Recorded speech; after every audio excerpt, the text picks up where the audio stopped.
Excellence, vous êtes né au début du siècle à Bandiagara au Mali. Vous avez été l'élève du célèbre maître religieux Thierno Bokar de Bandiagara du pays des Dogons. Vous avez été ministre plénipotentiaire, chevalier de la Légion d'honneur. En 1932, chef du poste de Tougan, à une époque où on confiait peu de responsabilités aux Africains. Ensuite, à partir de 1943, attaché au service d'ethnologie de l'Institut français d'Afrique noire en Guinée, au Soudan, au Sénégal. Depuis 1960, directeur de l'Institut des sciences humaines du Mali, et depuis 1962, ambassadeur du Mali et membre du conseil exécutif de l'UNESCO. Les différentes facettes de votre personnalité sont difficiles à cerner. Vous êtes en même temps administrateur, essayiste, ethnologue, poète dans votre langue qui est la langue peul. Lors d'une séance célèbre du conseil exécutif de l'UNESCO, vous nous avez dit « En Afrique, quand un vieux meurt, c'est une bibliothèque qui flambe ». Ce fut pour nous tous une révélation. Cette phrase est répétée partout, on la lit, on la cite.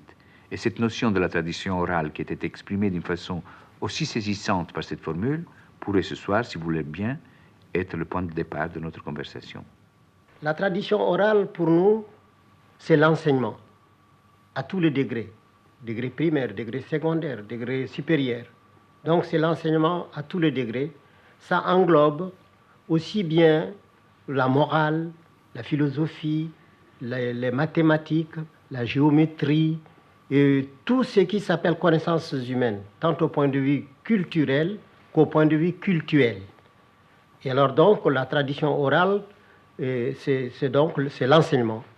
Et or, cet enseignement est donné par des vieillards. Et c'est ce qui constitue l'initiation. Qu'est-ce que l'initiation? C'est le fait de suivre les leçons d'un maître.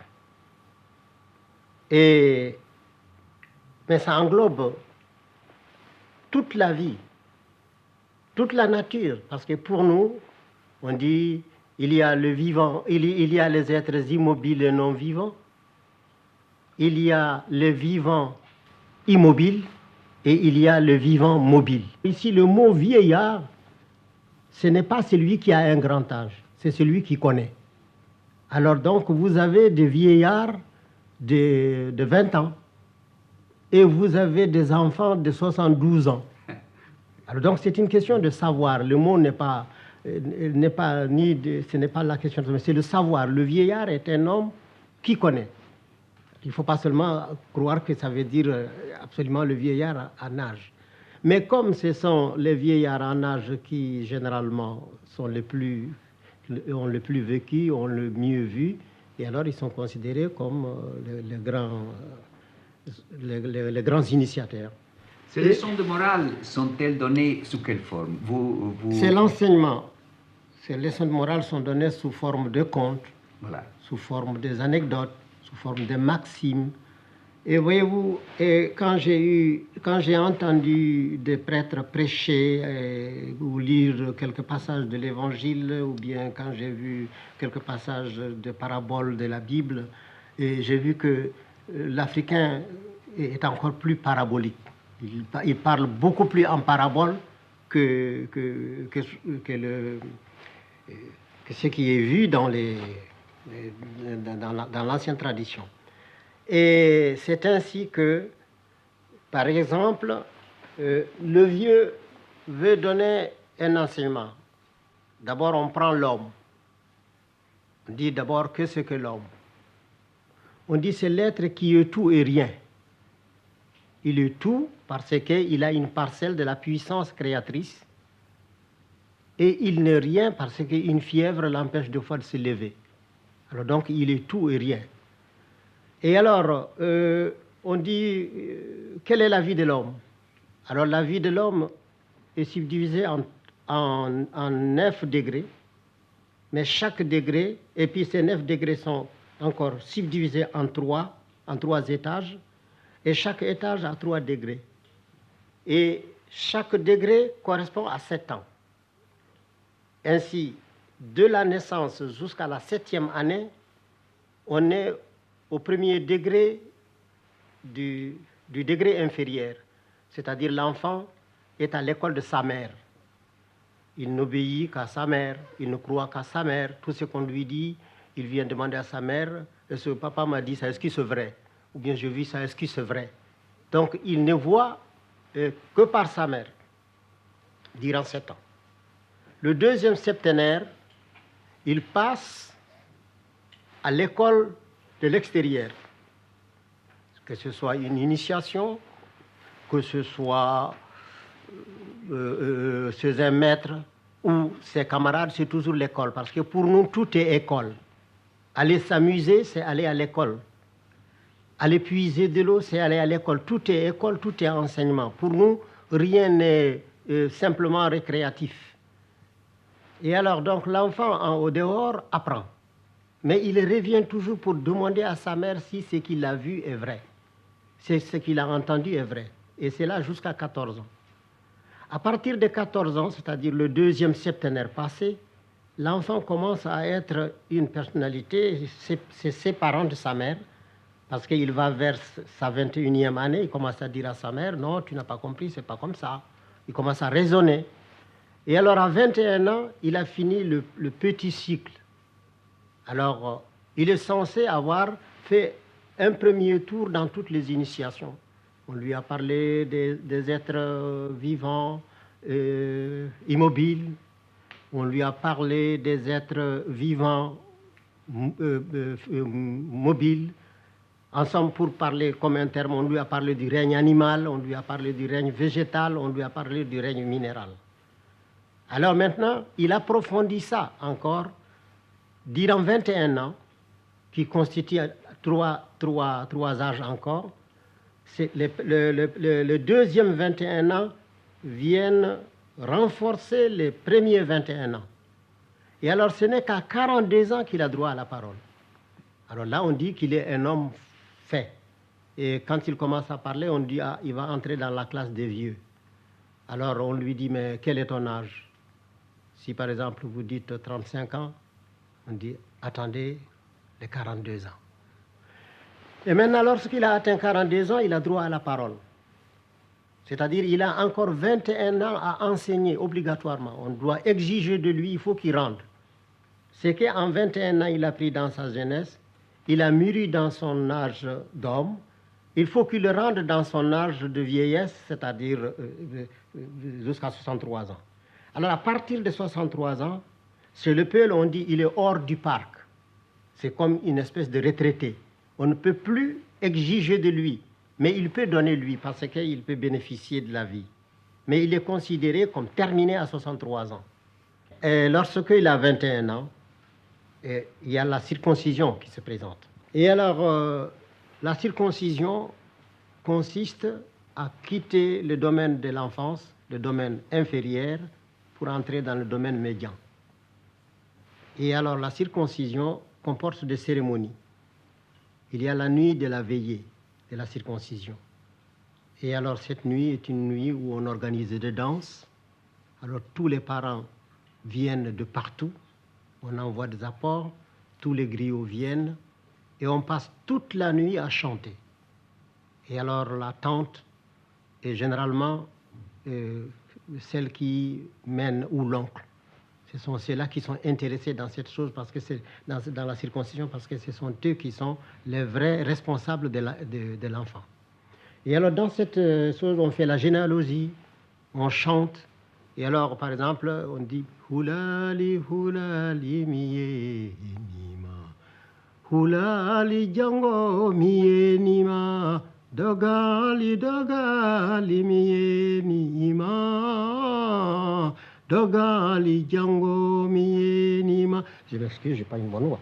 Bon, et alors, ça veut dire si tu n'as pas peur, demain je te ferai un cadeau. Si tu n'as pas eu peur du couteau du forgeron, demain je te ferai, parce que c'est le forgeron qui circoncis.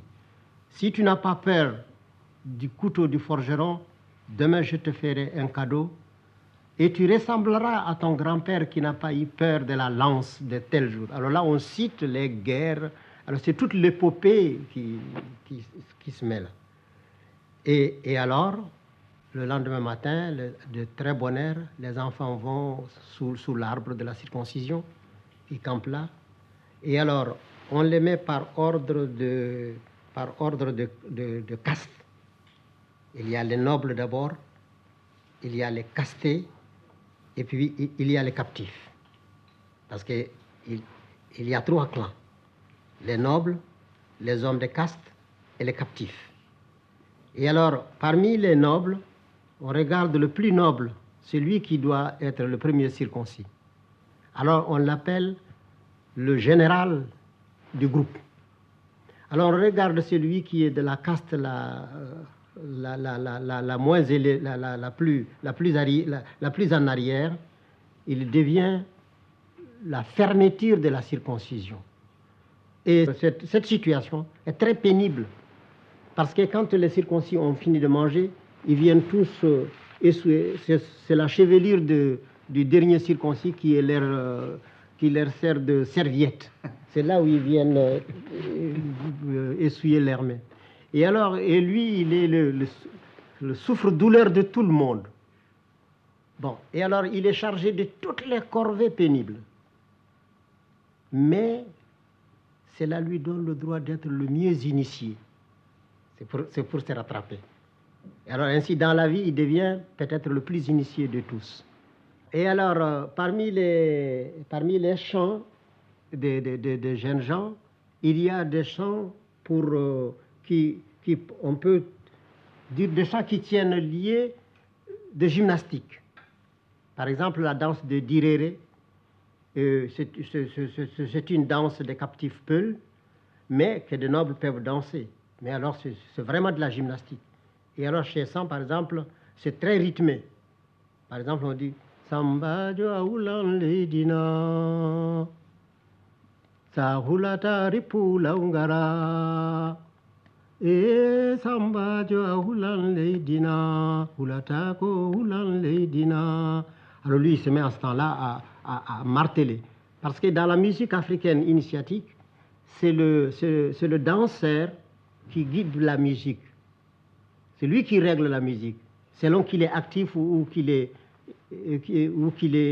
fatigué, qu'il est passif, la musique le suit. C'est pourquoi la musique africaine cesse sans transition. Ça dépend de la résistance du danseur. S'il est fatigué, au moment où s'il est fatigué brusquement, la musique s'arrête en tant qu'avec lui. Ça ne fait pas une suite comme ça. Et alors, ces poèmes, ça veut dire Samba jo aulan ledina, sa hulata ripula ungara, yimno be garande fumbi, Samba jo takula lediko, mi haurali e mabe halapai, Samba jo kula ledika, kulukori pori anawara. Alors tout le monde répond Samba jo aulan ledina, hulata kori pula ungara. Elle dit le premier fils de son père, as-tu peur de la terre? Si tu n'as pas peur de la terre, saute et danse, donne deux coups de pied à la terre et que je vois tes talons soulever la poussière. Elle dit, une telle m'a dit que tu as peur. Alors on nomme une jeune fille pour laquelle le type peut avoir du béguin. Elle lui dit, une telle m'a dit que tu as peur. Alors lui il répond, je n'ai pas peur pourvu que le battement de vos mains soit en cadence. Alors, tenez la cadence, me voilà venir. Alors là, il commence.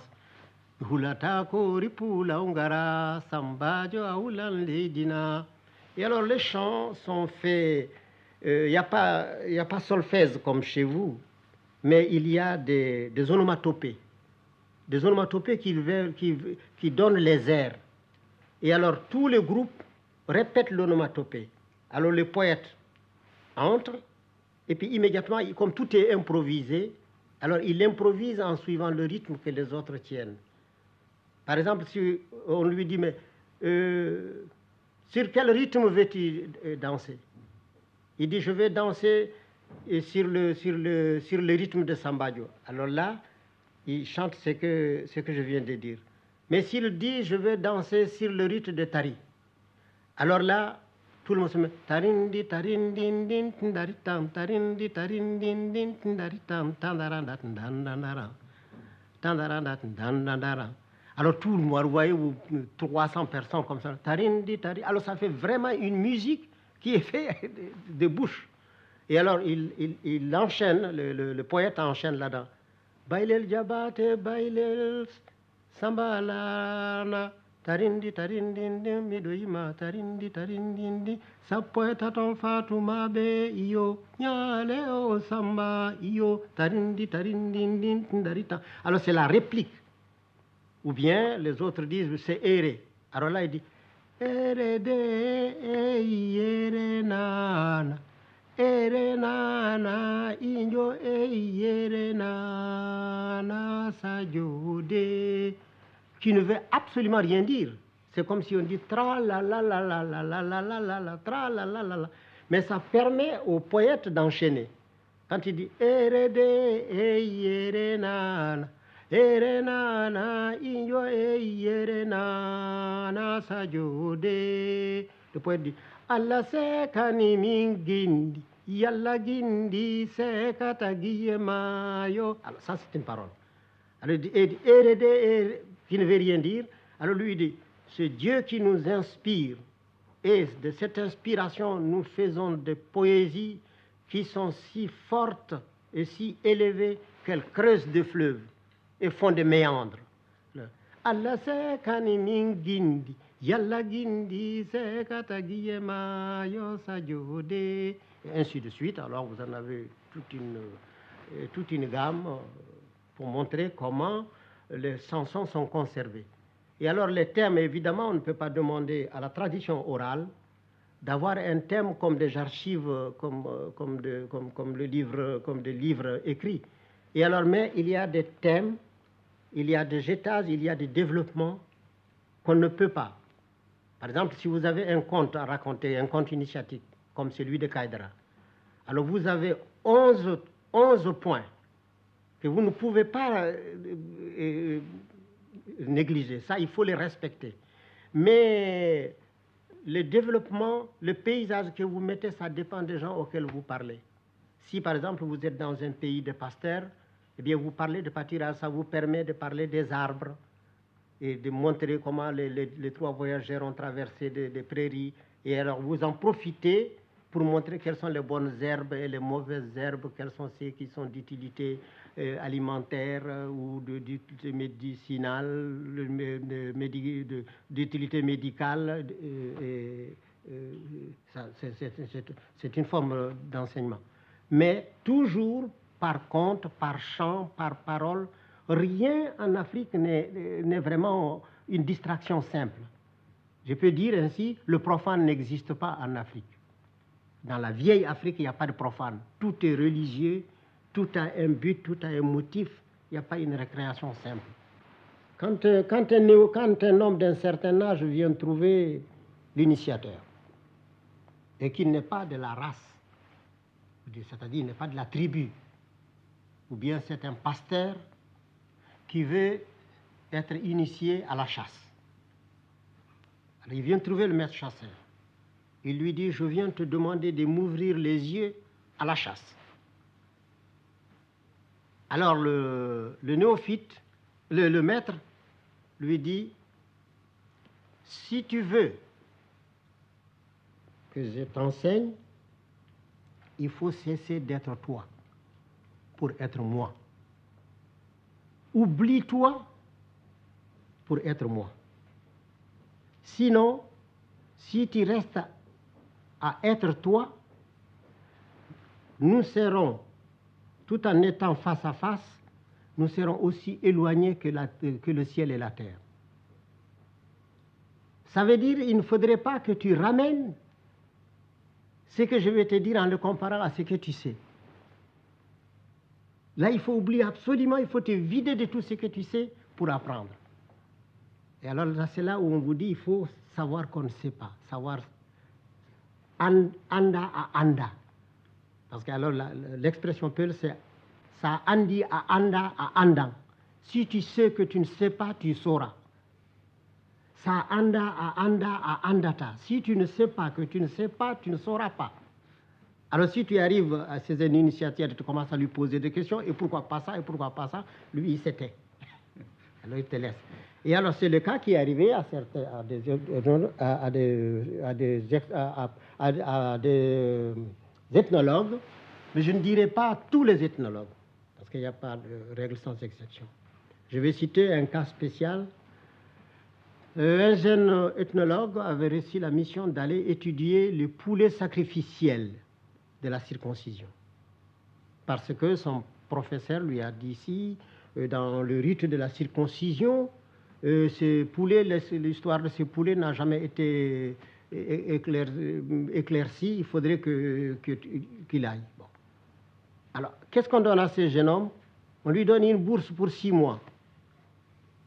Donc, il a de l'argent pour 6 mois et le temps aussi pour 6 mois. Donc, il est limité et dans le temps et dans les finances. Il arrive en Afrique. Je parle de la première Afrique, ce n'est pas l'Afrique d'après 1936, c'est pas l'Afrique d'après... Parce qu'à partir de 1936, c'est tout autre. Mais la grande rupture a commencé en 1914. Alors je parle de l'ancienne Afrique. Il arrive, il va trouver le commandant de cercle, avec tous ses papiers. Et tout de suite, le commandant de cercle appelle l'interprète. Il lui dit, voilà, un jeune lettré de chez moi qui est venu, il veut demander des renseignements sur le poulet sacrificiel de la circoncision. Alors je tiens à ce qu'on vous lui donniez tous les renseignements nécessaires. Alors l'interprète dit, bien mon commandant, parce que les administrateurs, on les appelait mon commandant, bien mon commandant. Alors il sort, et lui aussi, l'interprète réunit les représentants des cantons. Et voilà, le commandant vient de me dire dans son bureau que ce monsieur que vous voyez, son frère, est venu pour demander des renseignements sur le poulet sacrificiel. Et alors le commandant tient à ce que vous lui disiez tout sur le poulet sacrificiel. Et le commandant tient absolument à ce qu'il soit bien traité. Alors s'il lui arrive la moindre des choses, le chef de canton aura affaire au commandant. C'est clair? Bien, vous voyez, monsieur l'interprète. Alors, le jeune homme s'en va en ville en attendant que le représentant du chef de canton aille chez le chef. Le représentant du chef de canton va chez le chef, lui dit, voilà, je viens de la part de l'interprète qui a reçu de la bouche du commandant que nous allons recevoir un Européen qui va s'occuper des questions sacrificielles. Bon, du poulet. Et alors il faut qu'on lui dise tout. Alors ces mots fait sursauter le chef de canton. Lui dire tout? Il dit, oui, mais il faut lui dire tout. Le commandant veut qu'on lui dise tout. Il dit, mais est-ce qu'on peut lui dire tout? Ah, il dit ça. Je dis, bon, le chef de canton réunit les notables. Il dit, voilà, nous avons un problème. Le commandant nous envoie un de ses frères pour nous interroger sur le poulet sacrificiel. Et alors, il faudrait que nous lui disions tout. Alors, le maître du couteau, c'est-à-dire celui qui est chargé, qui est le maître de l'ordre ou de l'initiation de choses, dit, mais comment voulez-vous qu'on lui dise tout? Est-ce qu'il est disposé à se faire circoncire? Alors on dit, on ne sait pas. On dit, s'il n'est pas disposé à se faire circoncire, on ne peut pas lui dire tout puisque c'est une initiation. On lui dit, écoutez, quand la force vous coupe la main, il ne faut pas avoir honte de l'exhiber. Donc trouvez une manière. Je dis, d'accord, on va trouver la manière. Alors le jeune ethnologue arrive, on réunit des gens astucieux qu'on habille en vénérables, alors que ce sont peut-être les plus voyous de la ville. Alors ils arrivent là, très sérieux, ils arrivent là, il y a Ali, Bilali, Mamadou, Samba, sont là. On dit, voilà les informateurs. Alors le jeune Européen, sa table, ses crayons, il sort tout, il commence, voilà. Je viens vous demander des renseignements sur le poulet sacrificiel au moment de la circoncision. Je demande, est-ce que ce poulet est immolé avant, pendant ou après l'opération? Ça, je voudrais avoir ce point d'abord. Puis alors après, je passerai aux autres questions. L'interprète dit, voilà, le blanc a dit qu'il voudrait avoir des renseignements sur le poulet sacrificiel. Alors, est-ce qu'on l'immole avant, pendant ou après? Alors, il s'adresse à Ali, par exemple, qui est le doyen. Alors, Ali s'adresse à Mamadou. Mamadou, l'interprète a dit que le blanc a dit qu'il est venu pour s'informer sur le poulet sacrificiel. On le tue avant, pendant ou après l'opération? Il dit, ah, bon. Et Bilali, Mamadou a dit que Ali a dit, que l'interprète a dit, Samba a dit, et le blanc a dit que le poulet sacrificiel, comment? Est-ce qu'il c'est pendant, avant ou après? Ah, oui. Et Daouda, Ali a dit, Samba a dit, Mamadou. Alors, évidemment, le jeune européen qui n'a que 6 mois, et puis avec limité dans le temps et dans les finances, vous voyez là sa position. Pour une question comme ça, déjà, elle fait le tour de tout le monde. Alors, immédiatement, le jeune homme commence à s'impatienter. Parce que, alors il est contrarié. Et or, nous avons constaté que quand l'Européen est content ou mécontent, il devient rouge. Alors, le sang lui monte. Alors, les autres disent, hey, attention, il est en train de devenir une braise. Et or, vous savez que nous sommes dans la brousse. S'il devient une braise, il va incendier tout. Alors, trouvez-lui ce qu'il demande, ça ne vous coûte rien. Alors, l'autre demande, mais ce n'est pas difficile la question que j'ai posée. C'est avant, pendant ou après, c'est oui ou non. On nous dit, ah oui. Le poulet, oui. Ah bon, vous voulez le poulet? Oui. Oh, il y a des fois où c'est avant.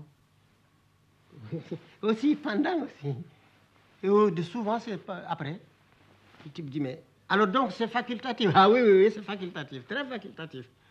Je dis, mais donnez-moi un cas précis. Ah oui, un cas précis. Par exemple, il dit, est-ce qu'il y a un moment où on le tue? Oui, il y a un moment. Mais quel est ce moment-là? C'est le moment le plus propice. Alors, mais non, par exemple, est-ce que c'est le matin au lever du soleil? Ils ont trouvé ce que le type cherche. Parce qu'il l'épie pour savoir la question sur laquelle il revient le plus. Ils savent que c'est ça qui l'intéresse. Ah oui, c'est le matin, avant l'opération. Parce que là, il faudrait bien qu'il y ait analogie, parce que le soleil s'élève et rougit la nature. Alors, comme on va faire une opération, il faut que le sang du jeune homme sorte, coule. Alors, le sang du poulet, le sang du jeune homme, le sang que le soleil verse sur la nature, alors ça fait du rouge, c'est pourquoi il y a du sang. Alors, le jeune homme est content déjà, il a trouvé des choses, alors il écrit. Alors, il dit, et le poulet, comment est-il? Ah ben, il est comme tous les poulets, du Samoro, de partout. Mais et sa tête, comment c'est dit? Ah, alors il voit tout ce que tu veux, une description. Alors, il dit, oui, c'est un poulet qui doit avoir une crête. Mais pas une crête qui est droite comme ça, mais une crête qui est plate. Et puis s'il y a de petits points sur la crête, c'est encore mieux. Parce que alors là, la crête dressée comme ça insulte le ciel. Alors on ne veut pas de ça. Alors il faut que la crête soit comme ça, et puis comme ça c'est bien. Le type écrit. Et alors on lui raconte, on invente des choses comme ça qu'on lui donne. Il remplit ses cahiers et puis il les répare. Bon, alors ce jeune homme vient et soutient sa thèse. Alors il cherche maintenant des justifications partout. Alors ça, il faut éviter ça. C'est ce qu'on appelle les formules pour mettre dans la paille. Ce que je viens de dire actuellement, il ne faudrait pas qu'on le généralise. Ça veut dire que tous les ethnologues n'ont pas été mis dans la paille. Et il y en a qui ont été une première fois, qui sont venus une première fois, on les a mis dans la paille, mais quand ils sont revenus plusieurs fois, les informateurs viennent leur dire, par exemple, ainsi je cite le cas de Griol. Bien, pendant plusieurs années, on lui a dit tout ce qu'on a voulu. Mais ce n'est que lorsqu'il leur a donné le barrage, qui se sont réunis, ils ont dit, vous voyez cet homme, l'homme qui vous donne l'eau, vous donne la vie. Alors donc, Griol c'est pas le curieux qui vient. Alors donc, il faut vraiment qu'il soit un de nôtres. Alors, ils lui ont dit, maintenant, on va vous dire toute la vérité. Alors, c'est ce qui est très étonnant, parce qu'on peut se demander, mais alors, qu'est-ce que vous me disiez depuis des années?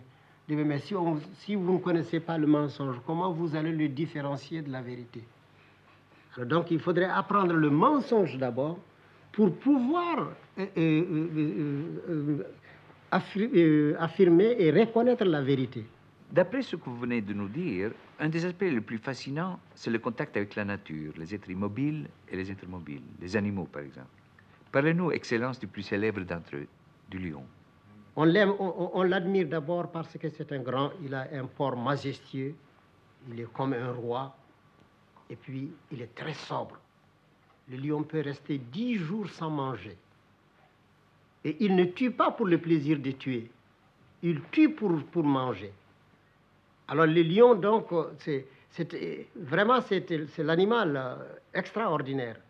Et s'il est le premier à voir le chasseur ou le berger, ou même un simple voyageur, si le lion est le premier à voir la personne, et qu'il est sûr que la personne ne l'a pas vu, la personne ne le verra plus. Parce qu'il peut comment on dit en français, se tapir, se mettre à plat ventre là, derrière une motte de terre, et on peut passer à côté sans s'en apercevoir. Mais maintenant, si on le voit, et qu'il sait qu'on l'a vu, là, il se redresse de toute sa taille pour voir à qui il a affaire. Si le type est armé, lui aussi, il s'arme, comme on dit les chasseurs.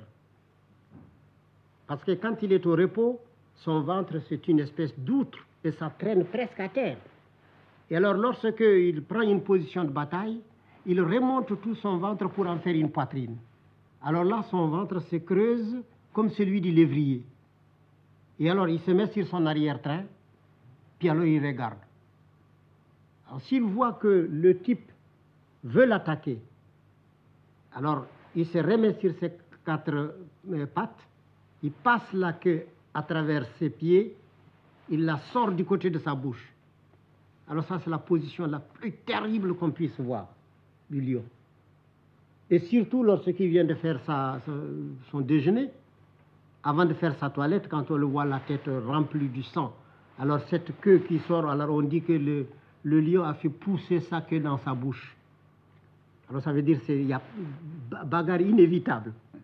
Bon, mais s'il voit que l'individu à qui il a affaire ne veut pas de la guerre, alors il ramène, il redresse sa queue, il redescend son ventre, et puis il passe dans la brousse, tout tranquillement. Et si le lion est en train de pourchasser un gibier, et qu'il voit un chasseur en train de pourchasser le même gibier, généralement le lion se retient. Mais il ne faut pas que le chasseur rate le gibier. Parce que si le chasseur rate le gibier, il l'attaque.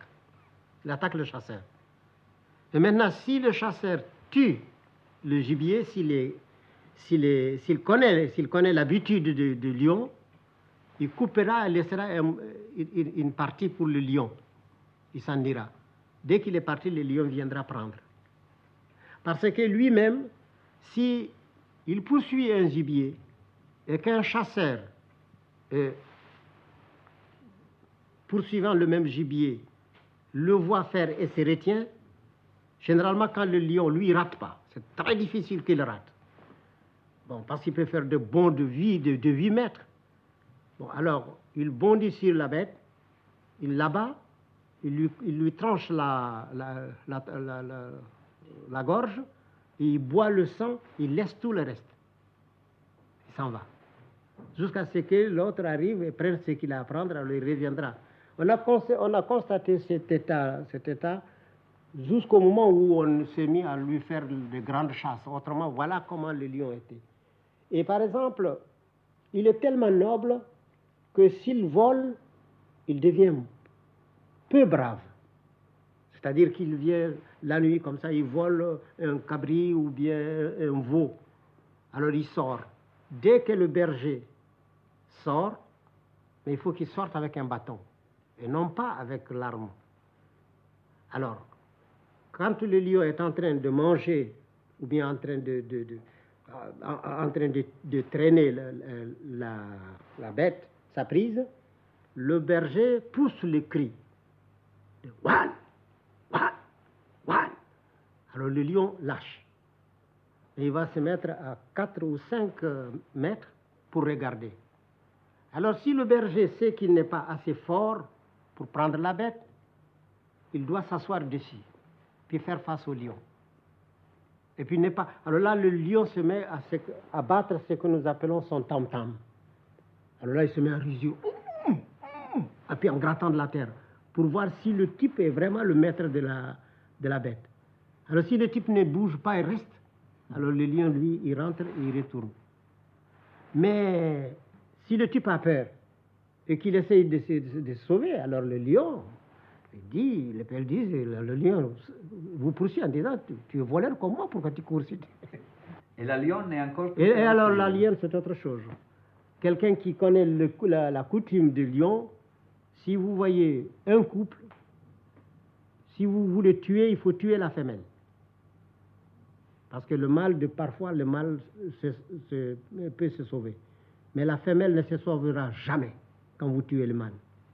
Non seulement, s'il ne réussit pas à attaquer celui qui a tué son mâle, si elle ne réussit pas à attaquer et à le tuer, elle assiège le village le plus proche. Et tant qu'elle vivra, il faut qu'elle venge son mari. Maintenant, Excellence, on s'est arrêté à l'âge d'enfance, à l'âge mûr, on arrive à la vieillesse et à la fin, et à la mort. Oui, et alors, la vieillesse, en entrant dans la vieillesse, on fait sa mue, exactement comme le serpent. On change de peau, parce qu'il faut changer 3 fois de peau. On change de peau de l'enfance pour entrer dans la jeunesse, de la jeunesse dans l'âge mûr, de l'âge mûr dans la vieillesse. Et cet âge est appelé en même temps gain et perte. Ce que vous gagnez en expérience, vous le perdez en force physique. Et si vous tournez là, le vieillard tourne la pente, on dit qu'il va toujours vers la mort. Donc, c'est la diminution. C'est pourquoi on dit que les idées qui ne sont que dans la tête des vieillards est une idée morte. Donc, il faudrait la s'aimer dans la tête des jeunes. Et c'est pourquoi la tradition africaine s'occupe beaucoup de ces jeunes. Sans lui donner tous les droits, mais il met à sa disposition tous les moyens. On lui demande la patience, parce qu'on dit que la force la plus colossale, c'est la patience et l'humilité. Voilà la grande force. Et le plus grand bonheur que nous avons, c'est l'oubli et le sommeil. Le plus grand bonheur qu'on a donné à l'homme, c'est l'oubli et le sommeil. Parce que s'il n'oubliait pas, il serait tellement méchant que chaque jour il tuerait. Alors, s'il ne dormait pas, il ne pourrait pas réparer ses forces. Donc voilà le grand bonheur. Et on considère ça aussi en parlant dans l'âge, c'est dans l'âge mûr, c'est dans la vieillesse que le vieux parle des femmes. Parce que les questions des femmes est une question en Afrique. La femme n'est pas publique. La femme n'est pas publique. C'est un être divin qui est secret. Parce qu'on dit qu'il y a 11 forces dans la femme, tandis qu'il n'y en a que 9 dans l'homme. Alors on dit, et ces forces ont des portes d'introduction. Il y en a 7 sur la tête. 1, 2, 3, 4, 5, 6, 7. Et c'est pourquoi on appelle c'est notre tête. Parce que c'est là la supériorité. Et quand vous coupez le cou, l'individu est mort. Vous pouvez couper le bras, vous pouvez ouvrir le ventre, mais le jour où vous coupez le cou, c'est fini. Alors c'est pourquoi on appelle la nécessité d'avoir une tête. Parce que c'est là-dedans où on a ces sens les plus nécessaires. Les moyens d'introduction et d'extériorisation aussi. Tout est dans la tête. Et alors on a les 2 exutoires naturels qui portés au 7 font 9. Voilà où s'arrête l'homme. Mais tandis que la femme, quand elle met au monde un enfant, c'est-à-dire elle cesse d'être une femme, elle devient une mère. Parce qu'on dit que la femme est une chose, la mère en est une autre. Alors, mais le privilège de la mère, c'est d'être femme et mère. Alors donc la force de la femme se trouve dans la mère parce que lorsqu'elle met au monde, elle a là encore 2 autres portes qui s'ouvrent. Et alors ces 2 portes, ajoutées aux 9 que l'homme possède, lui donnent 11. Alors il a ainsi 11 forces. Il y a la pierre, le fer, le feu, l'eau, l'air et l'homme. Alors donc il y a 5 forces matérielles palpables, visibles. Alors vient l'homme. Alors il y a de l'autre côté de la main de l'homme, il y a 5 forces invisibles, mais dont on ne voit que les effets. Alors l'homme, il y a l'ivresse qui anéantit l'homme. Il y a le sommeil qui anéantit l'ivresse. Il y a le souci qui anéantit le sommeil. Il y a la mort qui anéantit le souci. Et il y a la résurrection, c'est-à-dire la vie dans ce qu'on appelle l'autre monde, qui anéantit alors la mort. Parce que pour nous, la mort n'existe pas. Pour l'Afrique traditionnelle, la mort n'existe pas. D'ailleurs, on ne dit pas mort, on dit changement de domicile. Parce qu'on est censé continuer à vivre dans une éternité. Pour la mort, on dit ce que le défunt avait fait. Ses exploits, les largesses, sa bonté. C'est la famille qui chante les louanges? Non, non, tout le monde, la famille peut chanter. La famille peut, mais rarement la famille, parce qu'en Afrique, il est très mal vu de parler de soi. Et c'est pourquoi nous avons des griots qui viennent parler de vous. Il y a par exemple des pleureuses qui sont des pleureuses professionnelles. Or, ils pleurent à l'occasion quand un vieillard d'un grand âge meurt. Alors, deux fois le funérail dure des jours et des jours et des jours et des jours. Et il y a une nuit, il y a une semaine là-dedans où on passe toute la semaine, toute la nuit, du coucher au lever du soleil. Et alors, voyez-vous, c'est là où on fait toutes les généalogies. Alors, chaque occasion est une occasion de donner la généalogie parce que c'est ça qui nous sert de registre d'état civil. Alors, on vous dit, vous êtes fils d'un tel, fils d'un tel, fils d'un tel, fils d'un tel. Par exemple, je prends le cas d'El Hadj Omar. On vous dit, quand El Hadj Omar, alors on dit, Oumar Seydou. Oumar est fils de Seydou. Alors on dit, Oumar Seydou, Antoumana, Koumou, Koudejo, Sadiga, Sangre, Bodebal, Ouboukoun, Yassin, Yaba, Dede, Mani, Annabi, Heller, Bouitori. Vous voyez, tout ça, ce sont ses grands-pères. Et alors après, on reprend la lignée en disant, ton père Seydou est le frère d'un tel qui a eu un tel comme enfant, un tel comme enfant, un tel comme enfant. Tel enfant de ton père a été tué dans telle bataille. Il est enterré à tel endroit. Alors le généalogiste vous dit où vous devez vous marier et quelles sont vos mésalliances. Alors il y a ces griots qui sont les généalogistes. Et il y a de cela une chose extraordinaire. Le gouverneur Engoulevent avait un commis expéditionnaire griot. Ce commis expéditionnaire partait chaque samedi. Il ne venait pas au bureau, il allait faire le griot.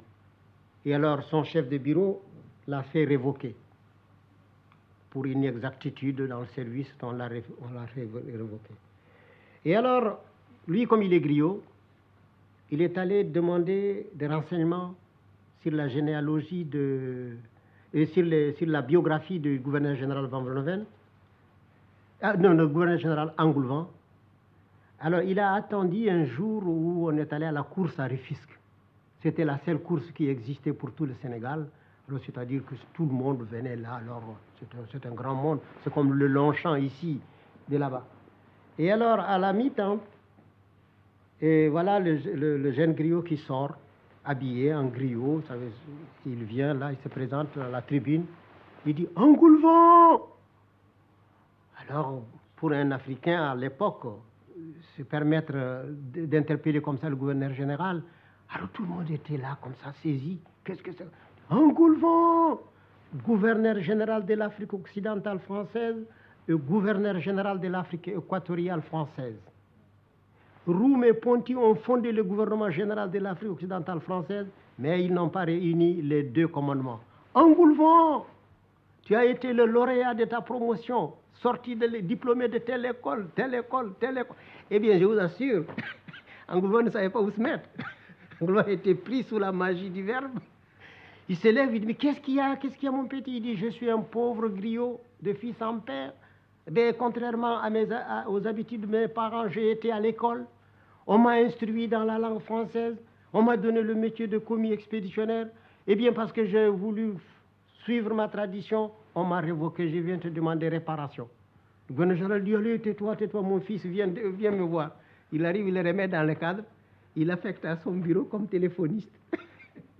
Et alors, quand on prend le téléphone, on dit, allô? Alors lui, il répond, allô? On dit, qui est à l'appareil? Il dit, ici, Matabara Samba Ali Ndiaye, téléphoniste du gouverneur général, révoqué et repris. Je voudrais que vous nous disiez quelque chose sur la race à laquelle vous appartenez, d'une part, et d'autre part, s'il y a parmi les personnages légendaires ou parmi les personnages historiques de votre race, des types, des personnages qu'on puisse citer et qui sont exemplaires. Évidemment, il y a d'abord l'origine de Peul est perdue dans l'obscurité des temps. Et tous les ethnologues, comme tous ceux qui se sont occupés de Peul, bien, je ne crois pas qu'on soit arrivé vraiment à la véritable de trouver l'origine réelle de Peul. Et je me demande s'ils ne sont pas un métissage de toutes les races blanches qui se sont trouvées à un moment donné dans le bassin de la Méditerranée. Pour moi, ça c'est mon opinion personnelle. À part ça, on nous a fait descendre même des Gaulois. On nous a dit que nous étions des Arabes. Et une fois, il y en a, depuis la conversion des peuples à l'islam, il y a une généalogie qui nous fait vraiment des cousins de Mahomet. Alors moi, je ne suis pas fâché qu'on me fasse cousin de Mahomet, mais enfin, je trouve ça un peu fort. L'opinion veut que nous soyons très rusés, très malins, très caméléons, sans que ce soit de l'hypocrisie. On ne sait pas ce que pensait un Peul. On dit le Peul ferme les yeux, mais il ne dort pas. Et alors, eux aussi, et on dit, par exemple, les Bambara disent, si vous voyez l'état du Peul, ne croyez pas que sa maigreur est si vous voyez le Peul, vous le croyez malade. Mais non, sa maigreur, c'est son état, ce n'est pas par maladie. Et les autres ajoutent, surtout les tirailleurs Bambara qui ont appris à parler français, là ils ont fait un français à leur manière, un français tout à fait piquant. Ils disent, Peul, oh, toujours malade, jamais mourir. Un jour, dans la mosquée, l'imam, le chef annonce la mort d'un noble Peul qui s'appelle Tchabadjo Dioro Yalalbe. Il dit, mes amis, je vous annonce aujourd'hui avec beaucoup de tristesse dans le cœur que Dieu a rappelé à lui le prince Tchabadjo Dioro Yalalbe. Alors tout le monde dit, quelle catastrophe, oh, quel malheur, quel malheur. Quand tout le monde s'étire, Ibrahim Khalilou se lève et dit, Cheikh Amadou, il dit, j'ai quelque chose à dire. Il dit, Dieu a tué quelqu'un qui le surpasse en 3 choses. Alors vous voyez, en pays musulman, dire qu'il y a quelqu'un qui dépasse Dieu en 3 choses, alors on dit, ben, ça c'est un anathème, on défère Ibrahim Khalilou devant le tribunal. Alors les marabouts, bigots, qui n'acceptent pas du tout qu'on parle de Dieu qu'avec beaucoup de respect, et puis surtout, c'est pas traiter Dieu comme un camarade ou comme n'importe qui, comme ça. Alors, on dit, les marabouts prononcent la confiscation totale des biens d'Ibrahim Khalilou. Alors on est allé ramasser tout ce qu'il y avait dans la maison d'Ibrahim Khalilou et lui laisser rien que son parterre, comme on dit. Et évidemment, il y avait un puits dans la maison d'Ibrahim Khalilou. Ce puits était le meilleur puits de Hamdallahi, aussi bien par son débit que par par ces eaux très claires, limpides, une eau fraîche, toujours fraîche et très légère. Et tous les notables buvaient le puits de Brahma Khalilou. Ce qui fait que vraiment c'est le puits où chacun vient s'asseoir pour attendre son tour, tellement il est aimé. Et alors, Brahma Khalilou, quand on lui a ramassé toute sa fortune, il s'est trouvé absolument sans rien. Quelques jours après, il va trouver le roi, Cheikh Amadou. Il lui dit, Cheikh Amadou, je viens te demander un renseignement. Il dit, j'ai été condamné à la confiscation de tous mes biens. Tous mes biens ont été ramassés. Ce qui reste maintenant, les murs de mes maisons et puis le parterre, le sable, ce qui se trouve là-bas, le tadimondis qu'on a oublié de faire sortir, qui est là-bas, et puis le puits, et puis au moins ça, c'est pour moi. C'est pour moi ou c'est comme de dire ça, c'est pour toi. Du moment qu'on ne l'a pas ramassé, c'est que c'est ton bien.